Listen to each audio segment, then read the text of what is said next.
কুরআন পড়ে আমল করো জীবন গড়ার তরে, আধার কেটে উষার আলো আসবে নতুন করে। وزهق الباطل إن الباطل كان زهوقا. صدق الله العلي العظيم وصدق رسوله النبي الكريم. লূত আসসালাম তো জানতেন সম্প্রদায় তার সম্প্রদায় ছিল সমকামী।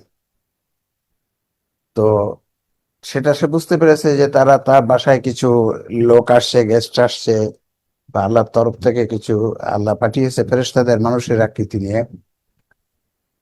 তারা খুব উল্লসিত হয়ে আসছে, কিন্তু লূত সবার বুঝতে পেরে লূত আসলাম তাদেরকে বললেন যে এরা আমার অতিথি, সুতরাং তোমরা আমাকে অপমানিত করো না। মানে তাদের সাথে যে আচরণ তোমরা করো সমকামী, সেটার এরকম আচরণ করে তোমরা আমাকে অপমানিত করো না।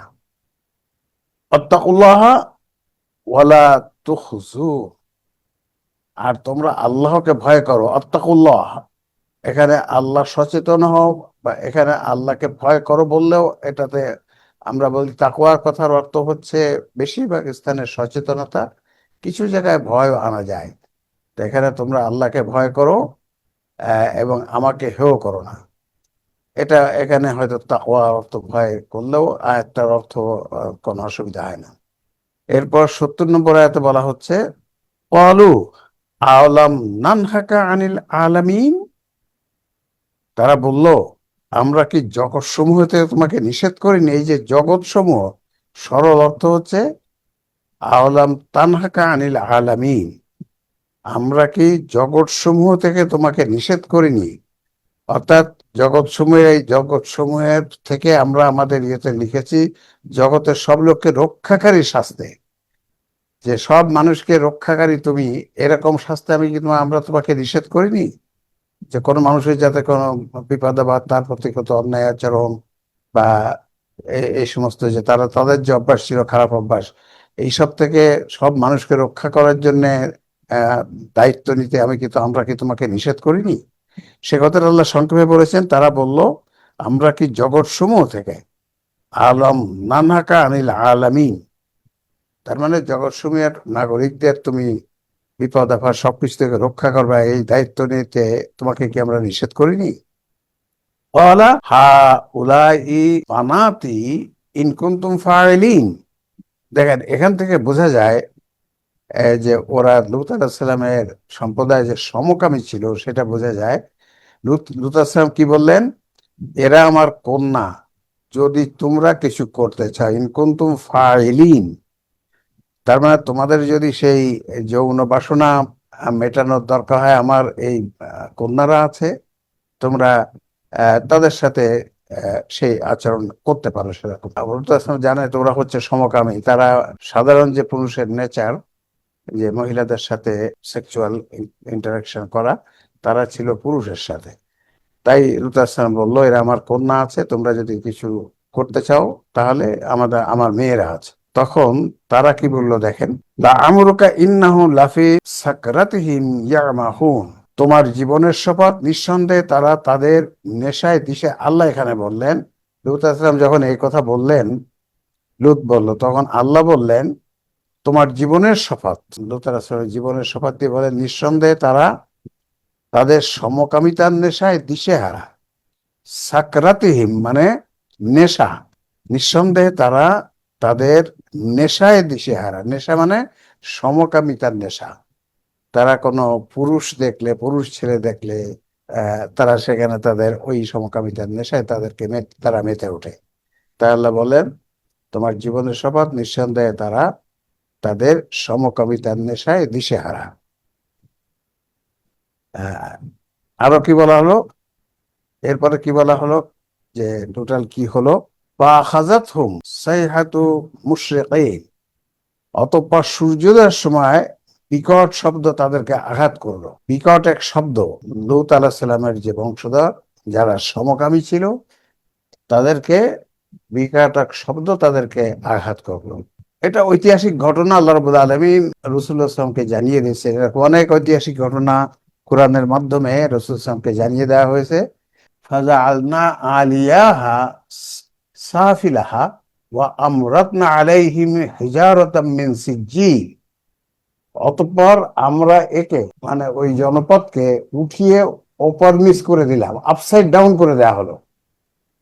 এর একটা শব্দ আসলো, তারপরে তাদেরকে ওই টোটাল জনপদটাকে আপসাইড ডাউন উঠিয়ে ওপর নিচ করে দিলাম, এবং তাদের ওপর পোড়ামাটির পাথর বর্ষণ করলাম, সাথে সাথে তার উপর আবার হিজারাতান মিন সিজ্জিল ওয়া আমতারনা, আমতারনা মাতর মানে বৃষ্টি বর্ষণের মতো, বৃষ্টি বর্ষণের মতো পোড়ামাটির পাথর বর্ষণ করলাম।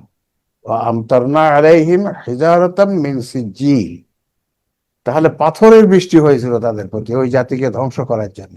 রাইট।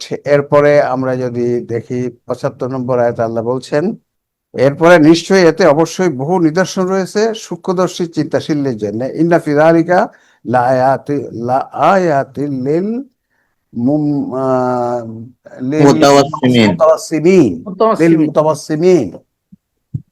তাহলে সূক্ষ্মদর্শী চিন্তাশীলদের জন্য এই যে আল্লাহ রাব্বুল আলামিন কি কি না করতে পারেন, কেমন গজব দিতে পারেন, এবং একটা জাতিকে গজব দেওয়ার সময় কিভাবে তার নবীকে এবং নবীর যারা মুমিন ছিল তাদেরকে আলাদা করে সেপারেট করে নিয়ে তারপরে জাতির যারা দুষ্কৃতিকারী ছিল, খারাপ ছিল, তাদেরকে কিভাবে ধ্বংস করে দিলেন। এভাবেই ঘটেছে সব নবী রসুলদেরকে যখন করা হয়েছে, তাদেরকে রক্ষা করা হয়েছে, তারপরে মুশরিকদের কাফেরদেরকে ধ্বংস করে দেওয়া হয়েছে। যেখানে গজব এসেছে এভাবেই এসেছে। আল্লাহ বলছেন ওয়া ইন্নাহা লাবিসাবিলিম মুকিম, আর অবশ্যই তা মানে ওই ধ্বংসপ্রাপ্ত নগর চালু পথের পাশেই বিদ্যমান ছিল। মুকিম স্থায়ী ছিল মানে বিদ্যমান ছিল। যে নগরটা যেটা ধ্বংস করে দেওয়া হলো, পাথর বৃষ্টি হলো, চালু পথের পাশেই, এই একটা কথা। লাবিসাবিলি মুকিম তার মানে হচ্ছে এমন জায়গায় ছিল যাতে মানুষ চলাচলের পথে, মানুষ চলাচলের পথে মানুষ তারা দেখতে পায় যে আল্লাহর গজব কিভাবে একটা জাতিকে ধ্বংস করে দিয়েছিল।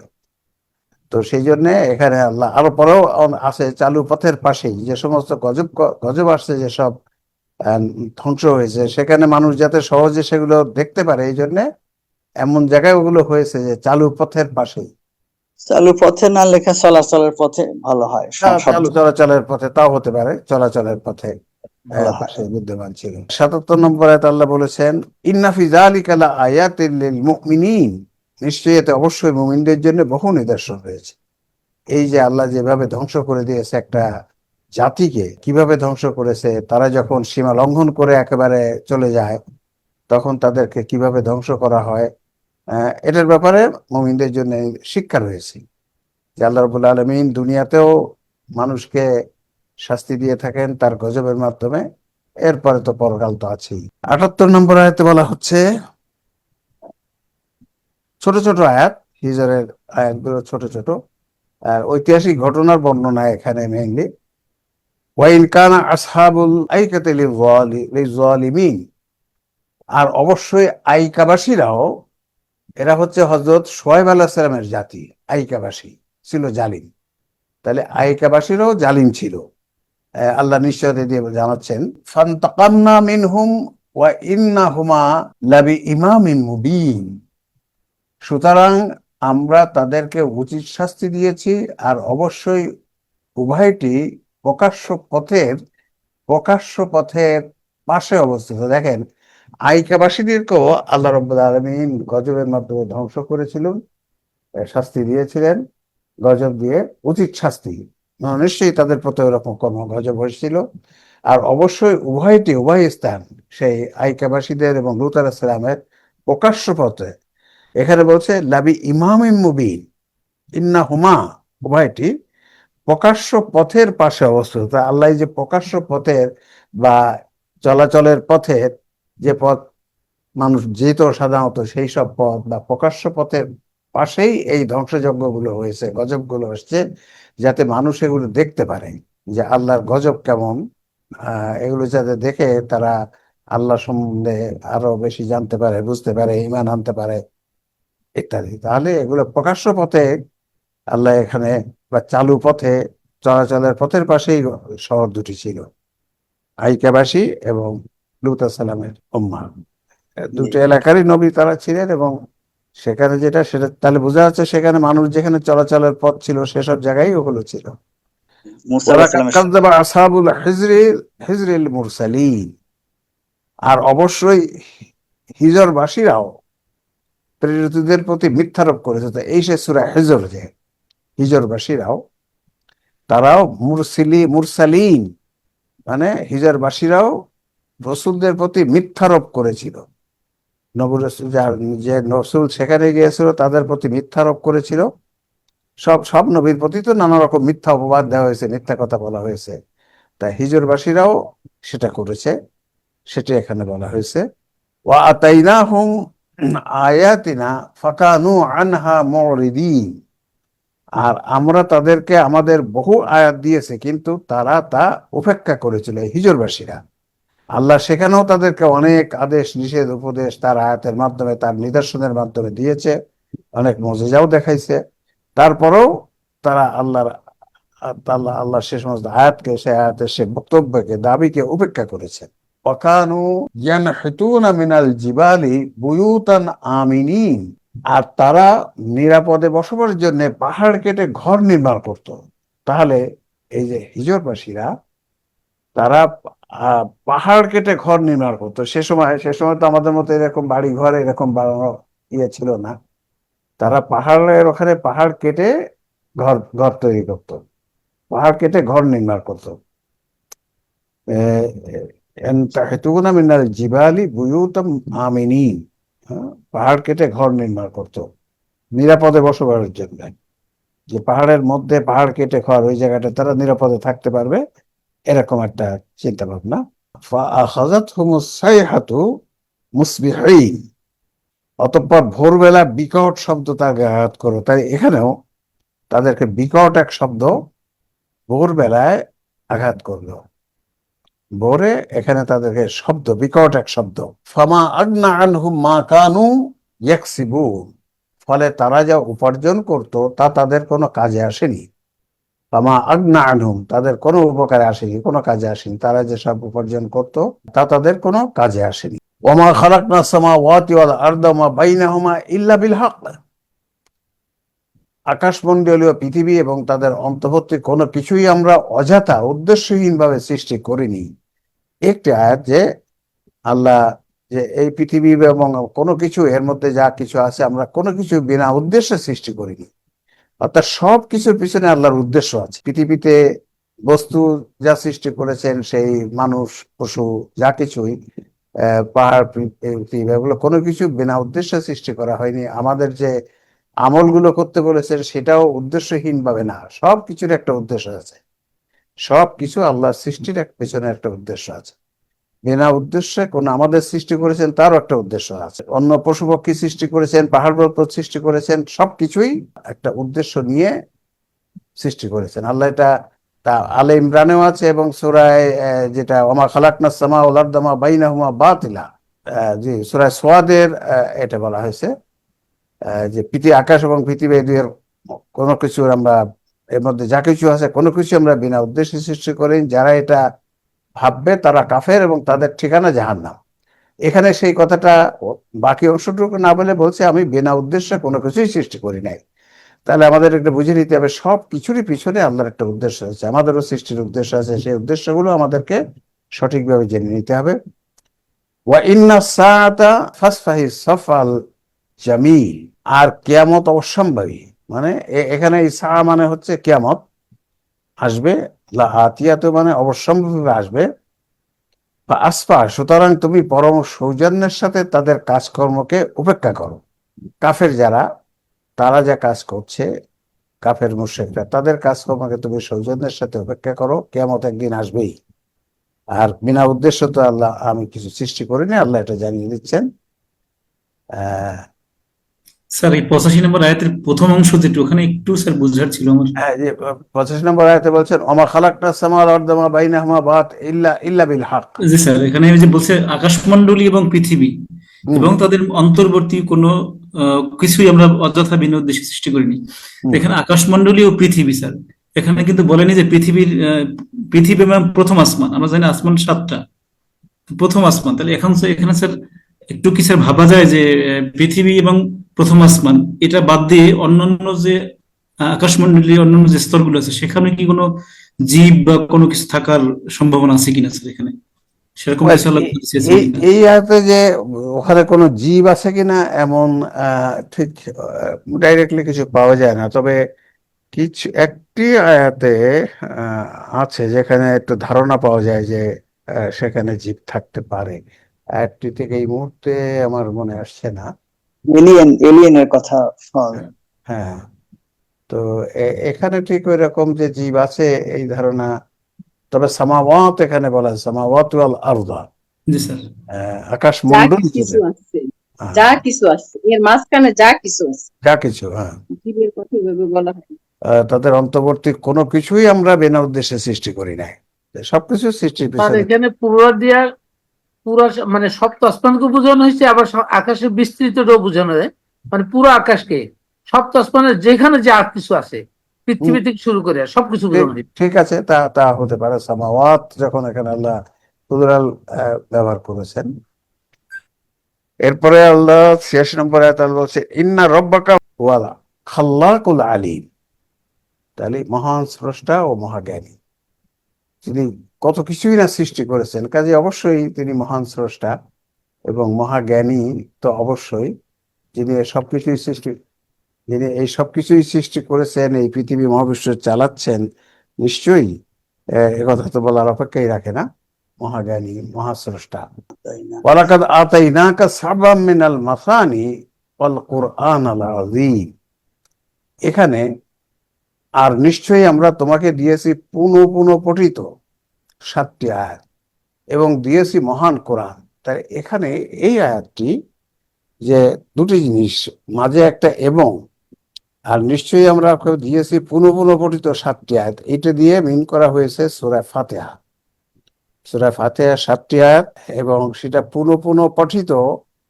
এই আয়াতটির ব্যাখ্যা এরকমই যে সালাতে প্রতি রাকাতেই সূরা ফাতিহা পড়তে হয়, সূরা ফাতিহাকে আলাদা বলা হয়েছে এবং দিয়েছি মহান কোরআন। সূরা ফাতিহা কোরআনের প্রথমে আসছে এবং প্রত্যেক রাকাতেই এটা পড়তে হয়, তাতে বোঝা যায় এখানে আল্লাহ রাব্বুল আলামিন পুরা কোরআনকে, সূরা ফাতিহা তো কোরআনের একটা অংশ, তো সেখানে আল্লাহ বলছে নিশ্চয়ই আমরা তোমাকে দিয়েছি পুনঃ পুনঃ পঠিত 7টি আয়াত মানে সূরা ফাতিহা, আর দিয়েছি মহা কোরআন। তাহলে আর এক পাশে হচ্ছে কোরআনের বাকি অংশ আর পুনঃ পুনঃ পঠিত 7টি আয়াত, এই জন্য সূরা ফাতিহাকে উম্মুল কোরআন। মায়ের থেকে যেমন সন্তানদের আবির্ভাব হয়, সন্তান জন্ম হয়, হুম। এই জন্য ওই মা সূরাটাকে আলাদা করে বলা হয়েছে। আর এই সূরা ফাতিহা অন্য কোন নবীদেরকে দেওয়া হয়নি, আল্লাহ তার নিজস্ব ধনভাণ্ডার থেকে এটাকে দান করেছেন। সূরা কোরআনের আয়াত এটা, অন্য নবীদের তো অন্য কিতাব, যেটা সাবামিল মাসানি এবং অল কোরআনুল আযীম, তাহলে এর দুটি ভাগ, এটা সাবামিল মাসানি একটা এবং আবার বলছে দিয়েছি মহা কোরআন।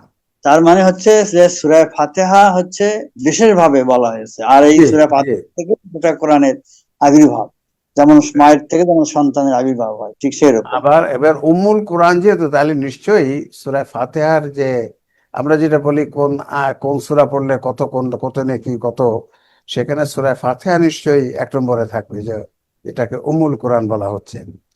এবং এখানেও আল্লাহ দেখা যাচ্ছে ওই দুই ভাগে ভাগ করেছে, সাবামিন আল মাসানি সূরা ফাতিহা, একদিকে অন্য কোরআন।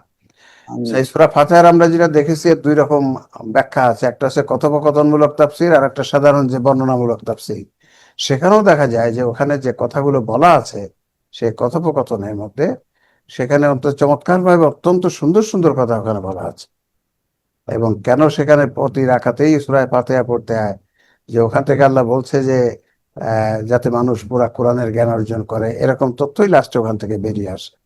সাবা মিনাল মাসানি, আল্লাহ সূরা ফাতিহা সরাসরি না পড়ে এখানে সাবা মিনাল মাসানি মানে ওর যে 7টি আয়াত, সেই 7টি আয়াতের ব্যাপারেও কেউ কেউ সূরা বিসমিল্লাহকে একটি আয়াতের মধ্যে নিয়ে আসছে, কেউ কেউ লাস্ট আয়াতটাকে 2 ভাগে ভাগ করে 7টি করেছে। وَتَمُدَّنَّا عَيْنَيْكَ إِلَى مَا مَتَّعْنَا بِهِ أَزْوَاجًا مِّنْهُمْ وَلَا تَحْزَنْ عَلَيْهِمْ وَاخْفِضْ جَنَاحَكَ لِلْمُؤْمِنِينَ, আর আমরা তাদের বিভিন্ন শ্রেণীকে ভোগ বিলাসের যে উপকরণ দিয়েছি, তার প্রতি তুমি কখনো তোমার দু চোখ প্রসারিত করো না এবং তাদের জন্য তুমি দুঃখ করো না। এখানে রাসূল সাল্লাল্লাহু আলাইহি ওয়াসাল্লামকে বলছেন যে যে সমস্ত কাফের মুশরিক তাদেরকে আমরা কারো কারো হয়তো অনেক সম্পদ দিয়েছি, অনেক ভোগবিলাসের জিনিস দিয়েছি, সেগুলো দেখে তুমি যেন তোমার দু চোখকে প্রসারিত করো না, মানে তোমার দু চোখ যেন তুমি যেন দুঃখ করো না যে আমাদেরকে মুমিনদেরকে এরকম কেন হলো না, তাদেরকে এত বেশি।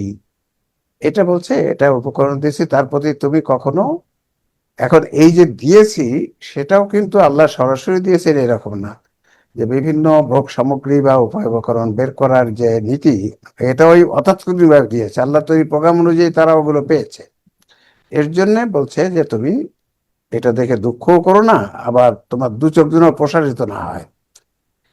আর মুমিনদের প্রতি তোমার বাহু নত করো, ওয়াকফিজ জানাহাকা লিল মুমিনিন, তোমার বাহু নত করো, মানে তাদের প্রতি তুমি নরম দিল হও মুমিনদের প্রতি। তাহলে এখানে বোঝা গেল যে একটি কথা, যে অন্যদের কাফের মুক্তের ধন সম্পদ খুব বেশি দেখে আমরা যেন ওই রকম একেবারে ইয়ে না হয়ে যায়, দুই চোখ একেবারে আমাদের ইয়ে না হয়, আবার দুঃখ না করি যে আমরা কিছু পেলাম না। আল্লাহ, অনেকেই বলে আল্লাহ কাফের মুশরিকদের কত বেশি বেশি দিয়েছে, আমাদের মুসলমানদের তেমন দেয়নি।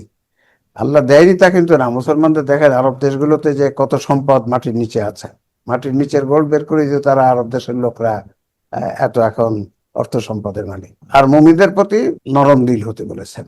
অকুল ইন্নি আনা নাযীরু মুবিন, আর বলো নিশ্চয় আমি একজন প্রকাশ্য সতর্ককারী। এই কথাটা আরো অনেক আয়াতে আছে, নাযীরু মুবিন, মানে আমি একজন প্রকাশ্য সতর্ককারী, যাদেরকে তার বংশধর বা তার উম্মাকে বলা যে আমি প্রকাশ্য সতর্ককারী। 90 কামা আনজালনা আলাল মুক্তাসিমিন, এটি তেমনই ধরনের সতর্কীকরণ যা আমরা অবতীর্ণ করেছিলাম বিভক্তদের জন্য, বিভিন্ন মতে বিভক্তদের জন্য। তাহলে তেমনই ধরনের এক সতর্কীকরণ যা আমরা অবতীর্ণ করেছিলাম বিভিন্ন মতে বিভক্তদের জন্য, মানে ইহুদিদের জন্য। ইহুদিদের জন্য, তারা বিভিন্ন মতে বিভক্ত, তাদের জন্য এরকম সতর্কবাণী আল্লাহ নাজিল করেছেন, সেটা এখানে বলা হচ্ছে। এবং তেমনই ধরনের সতর্কীকরণ যা আমরা অবতীর্ণ করেছিলাম বিভিন্ন মতে বিভক্তদের জন্য। তার মানে এখানে বিভিন্ন মতে বিভক্তদের জন্য বলতে মিন করা হয়েছে ইহুদিদের জন্য, ইহুদি খ্রিস্টান, যে আল্লাযীনা জাআলুল কুরআনা ইযীন, যারা কোরআনকে বিভিন্নভাবে বিভক্ত করেছে, আল্লাহর কিতাবকে বিভিন্নভাবে বিভক্ত করেছে। এটা সম্বন্ধে তারা ইহুদিরা আল্লাহর কোরআনকে বিভিন্নভাবে বিভক্ত করেছে, এই কথাটার কি ব্যাখ্যা হবে? তারা কোরআনকে বিভিন্নভাবে বিভক্ত করেছে। কোরআনের শিক্ষা তো স্যার সব সময়ের জন্য, হ্যাঁ, কিয়ামত পর্যন্ত। সুতরাং এই কথা দ্বারা যে শুধু ওই সময়টাই বোঝানো হচ্ছে, আমার মনে হয় সেটা না। সেটা না। জি, তারপরে 92 ফাওয়া রব্বিকা লানাসআলান্নাহুম আজমাইন, সুতরাং শপথ তোমার রবের, ফাওয়া রব্বিকা, আমরা তাদের সকলকে অবশ্যই প্রশ্ন করব। অবশ্যই প্রশ্ন করব, সেটা কোন সময় আল্লাহ তাদের সকলকে অবশ্যই প্রশ্ন করবে? এটা মেইনলি আখেরাতে ওই সময় জিজ্ঞাসা করা হবে, সেটাই মেইনলি মিনিং, যে অবশ্যই সকলকেই প্রশ্ন করা হবে। কিয়ামতের দিন তো সবাইকে স্যার এখানে একটু কথা বলবো স্যার। কি কথা সংক্ষেপে বলুন। এটা হলো 91 আয়াতে যেটা বলা হচ্ছে যে তারা কোরআনকে বিভক্ত করেছে, বলতে কিছু আয়াত মানছে কিছু আয়াত মানে নেই। কোরআনকে বিভিন্ন ভাবে উপস্থিত করছে ইহুদি নেসারা সবার থেকে, আর তাদেরকে যারা এই বিভক্ত করছে তাদেরকে প্রশ্ন করা হবে বলা হয়েছে। ঠিক আছে, আপনি সেটা নিতে পারেন, এবং সবাইকে তো প্রশ্ন করাই হবে, যারা এই করেছে সবাইকে তো আখেরাতে আমাদের জবাবদিহি করতে হবে আল্লাহর কাছে। না, এখানে শুধু ওই ইহুদি খ্রিস্টানদেরকেই নয়, যারা কোরআনকে বিভক্ত করেছে তাদেরকেই নয়, আরেকটা আয়াত আছে যে ফালা নাসআলান্নাল্লাযীনা উরসিলা ইলাইহিম ওয়ালা নাসআলান্নাল মুরসালিন, আমি রসুলদেরকেও জিজ্ঞেস করব আর রসুলদেরকে যাদের কাছে পাঠানো হয়েছিল তাদেরকেও জিজ্ঞেস করব। করব, কোনো লোকই প্রশ্নের হাত থেকে রক্ষা পাবে না। আচ্ছা আচ্ছা, এই প্রশ্নের মুখোমুখি হতে হবে। সেই সেই প্রশ্ন তো স্বাভাবিক, বিচারের দিন তো আসবেই প্রশ্ন। স্যার আমাদের রসুলও তো স্যার তার উম্মতদের জন্য তো মামলা করবেন বলছিলেন, যে সূরা হ্যাঁ হ্যাঁ, ফুরকানের 30 নম্বর আয়াতে বলে সকাল রসুল ইয়া রাব্বি ইন্নাকুম ইত্তাখাযু হাযাল কুরআন মাহজুরা। রাইট। তো সেখানে তো ওটা ছাড়াও তো আছে আমাদের যারা কোরআন মানি, বুঝি কিন্তু মানি না, তারাও তো স্যার এরা ওকে আসবে সেখানে। পরের আয়াতটি প্রশ্ন করব, তারপরে বলা আর হচ্ছে রিপ্লাইটা 93 নম্বর আয়াতে দেওয়া এরপরে আছে স্যার। 93 আয়াতে ওরা রিপ্লাইতে আম্মা কানু ইয়ামালুন, জিজ্ঞেস করবো তাদের কৃতকর্ম সম্পর্কে। তাই প্রশ্ন করবেন কি দিয়ে, তার উত্তরটা পরের আয়াতে। আমাদের আমল সম্পর্কে, মানুষ যে আমল করবে, কাফের মুশরিকরা অন্যরা, সেই আমল সম্বন্ধে তোমরা কি আমল করেছিলে, আমার কোরআন কি বলেছিল, বা আল্লাহর কিতাব কি বলেছিল, নবী রাসূলগণ কি বলেছিল, আর তোমরা কি করেছিলে। তাহলে জিজ্ঞাসা করব তাদের কৃতকর্ম সম্পর্কে। আম্মা কানু ইয়ামালুন। এখানে স্যার ওই যে হ্যাঁ। এর সপক্ষে একটা শক্ত আয়াত আছে, হুম, সূরা নেসার 150-51 ওখানে, ইয়াকুলুনা নুমিনু বিবাদিন ওয়া নাকফুরু বিবাদ ইয়েস, ইউরিদুনা আইয়াত্তাখিযু বাইনা যালিকা সাবিলা উলাইকা হুমুল কাফিরুনা হাক্কা। হাক্কা। জি, সে এটা টাটকা কাফের, হক্কানি কাফের। ওইখানে আপাতত মিনুনা বিবাদিল কিতাব, ওখানেও সে কিছু প্রতি ওখানে ওই একই ওখানে ওই ভাষায়। একই কথা, কিছু জি, জি। মানবে আর কিছু মানবে না। আচ্ছা, এরপরে 94 আল্লাহ বলছেন ফাসদা বিমা তুমারু ওয়া আরিদ আনিল মুশরিকিন। অতএব তুমি যে বিষয়ে আদিষ্ট হয়েছে তা প্রকাশ্যে প্রচার করো এবং মুশরিকদের উপেক্ষা করো। এখানে আল্লাহ বলছেন যে তুমি যে ব্যাপারে আদিষ্ট হয়েছে, তোমাকে যা বলা হয়েছে, তোমার পরে যে কোরআন নাজিল হয়েছে, সেখানে যে ব্যাপারে দাওয়া কাজ করতে বলা হয়েছে, ইসলাম প্রতিষ্ঠার কাজ করতে বলা হয়েছে, তুমি সেভাবেই প্রকাশ্যে প্রচার করো, কাজ করতে থাকো, প্রকাশ্যে সেটা প্রচার করো।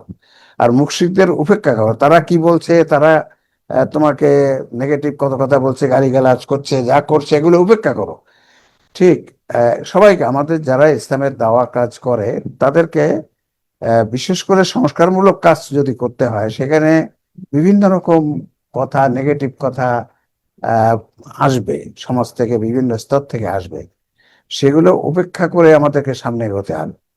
আমাদের সঠিক কথা জনগণের কাছে পৌঁছে দিতে হবে। নবী রাসূলুল্লাহ যে কাজ করেছেন, তারা সবকিছু উপেক্ষা করে যে দায়িত্ব ওনাদের পরে দেওয়া হয়েছিল, সেই দায়িত্ব ওনারা পালন করেছেন। কে কি বললো, ইট ডাজন্ট ম্যাটার, সত্য কথাটা বলে যেতে হবে। সেটাই আল্লাহ এখানে নবী রাসূলদের বলছেন। তাদের মাধ্যমে আসলে ওরা উম্মাকেই জানিয়ে দেওয়া হলো যে যা কোরআন সুন্নায় যা বলা আছে সেগুলোই আমাদেরকে প্রচার করতে হবে, সেগুলোর পরে আমল করতে হবে, মানুষকে জানাতে হবে। অন্যরা কি বললো বা না বললো সেদিকে আহ, অত অত তা নিয়ে চিন্তা ভাবনা করার দরকার নাই। ইন্না কাফাইনা কাল মুস্তাহজিঈন, নিশ্চয়ই তোমার কারীদের বিরুদ্ধে আমিই যথেষ্ট।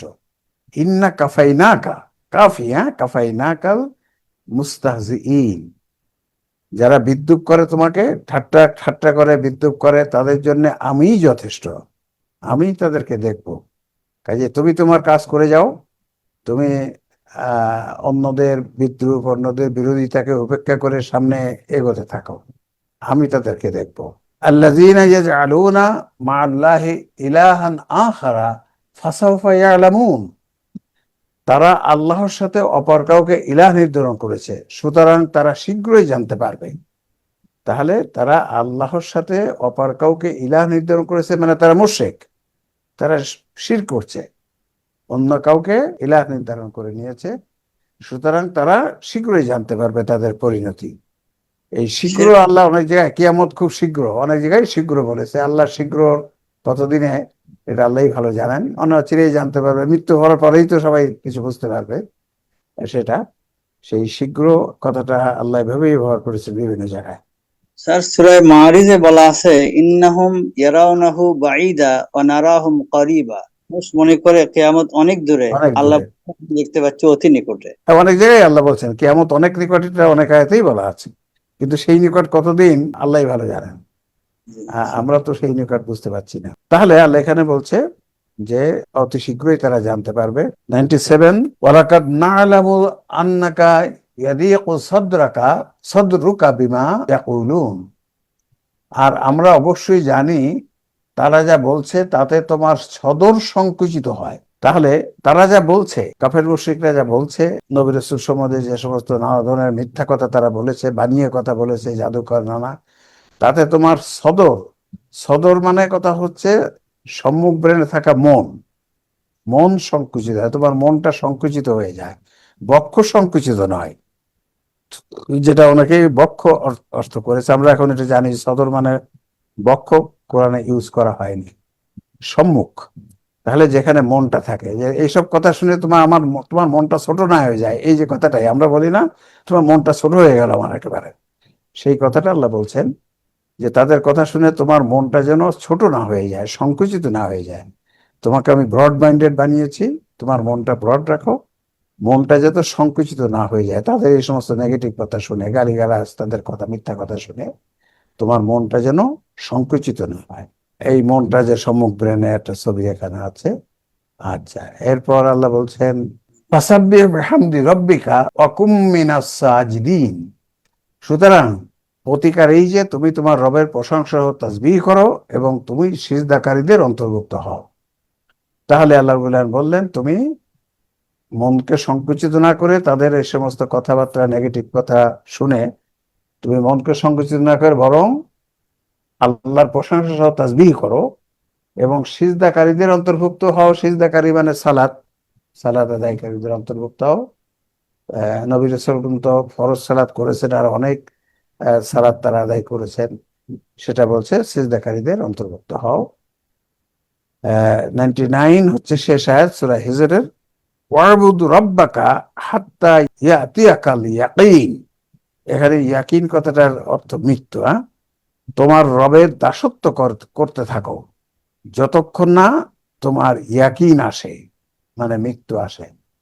রবের দাসত্ব, এই ওয়াবুদ, যেখানে দাসত্ব করা, ইবাদত করা, সেখানকার যে অর্থ আমরা যেটা বুঝতে পেরেছি সেটা হচ্ছে শর্ত পূরণ করে তোমার জীবন পরিচালনা করতে থাকো, এবং অন্য সব কাজ আল্লাহ রাব্বুল আলামিন যে শর্ত পূরণ করে প্রতিটি কাজ করতে বলেছে, সেই শর্ত পূরণ করে জীবনকে পরিচালিত করো, অন্য সব কাজ করতে থাকো যতক্ষণ না মৃত্যু উপস্থিত হয়। রাসূল সাল্লাল্লাহু আলাইহি ওয়াসাল্লামকে আল্লাহ নির্দেশ দিচ্ছেন, এর মাধ্যমে আমাদেরও তাই নির্দেশ যে আমরা যেন আল্লাহর দাসত্ব করতে থাকি জীবনকে নিয়ে। জীবন, মানুষ, আমাদের পুরা জীবনটা যেন আল্লাহর দাসত্বে আমরা রূপান্তরিত করতে পারি। প্রতিটি কাজ আল্লাহ যে সমস্ত শর্ত পূরণ করে করতে বলেছে সেইভাবে করে আমরা আল্লাহর দাসত্ব করতে পারি সার্বিকভাবে, সেইটা আমরা করব মৃত্যু আশা করছি। তো ঠিক আছে, আমরা সূরা হিজর আলহামদুলিল্লাহ শেষ হলো। আমরা এর পরবর্তী 16 নম্বর সূরা ইনশাআল্লাহ আগামী তাফসীরের দিন আমরা এই করবো। আপনাদের সবাইকে অন্তর থেকে ধন্যবাদ জানিয়ে দোয়া করে শেষ করছি। সবার কাছ থেকে দোয়া আছে, আজকে এখানে শেষ করছি। ওয়াকির দাওয়ানা আলহামদুলিল্লাহ রাব্বিল আলামিন। আসসালামু আলাইকুম ওয়া রাহমাতুল্লাহ।